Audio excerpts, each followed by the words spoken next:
जमीयत उलमा हिंद कर्नाटक ने अपील की है कि 26 जनवरी को होने वाले सूर्य नमस्कार प्रोग्राम में मुसलमान शिरकत न करें। बेंगलुरु में जमीयत उलमा हिंद के रियासती नायब सदर मौलाना शमीम सालिक ने कहा कि हुकूमत ने इस प्रोग्राम को लाजमी करार नहीं दिया है।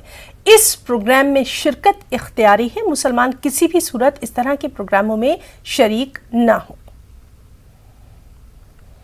मुसलमान पूरी दुनिया के अंदर उम्मत वहदत मिल्लत वहदत है। मुसलमानों की खुसूसियत यही है कि मुसलमान एक खुदा को मानते हैं। मुसलमान शिर्क व बिदअत से पाक होना चाहिए। नफ़ा नुकसान के मालिक, मौत हयात के मालिक और कामयाबी नुकसान के मालिक सिर्फ़ अल्लाह की ज़ात है। अगर सूर्य नमस्कार अगर हमारे मुस्लिम तलबा और तालिबात स्टूडेंट्स स्कूल कॉलेज में करेंगे तो ये बिल्कुल हमारे इस्लाम और ईमान के ख़िलाफ़ है।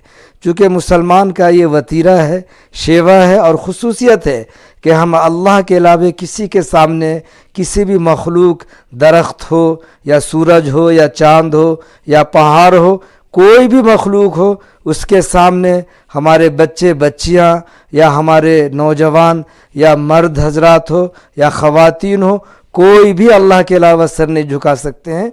और हमने जब मुख्तलिफ ज़राए से ये बात जब सुन रहे हैं कि ये सूर्य नमस्कार जो 26 जनवरी के अंदर ये बात कही जाएगी, तो मुझे मुतालिया से और जब इसके तह तक हम गए तो हमें ये पता चला कि सूर्य नमस्कार अगरचे स्कूल्स या कॉलेज में वो नाफिज करने जो जा रहे हैं, ये एक इख्तियारी है, इस्तरारी नहीं है। इख्तियारी का मतलब ये है कि वो मुस्लिम स्टूडेंट्स जो स्कूल्स कॉलेज में पढ़ते हैं तो वो इस पढ़े से और सूर्य नमस्कार करने से वो अलग बाइकाट करें और जो करते हैं करने दें। और खुसूसन मुस्लिम तालिबात से और तलबा से हम ये गुजारिश करते हैं कि बिल्कुल जो है सूर्य नमस्कार की जब लाइन लगाई जाएगी और ये प्रार्थना जब किया जाएगा तो इससे ये बचे, क्योंकि सूर्य नमस्कार मुसलमानों के अक़ीदा के ख़िलाफ़ है।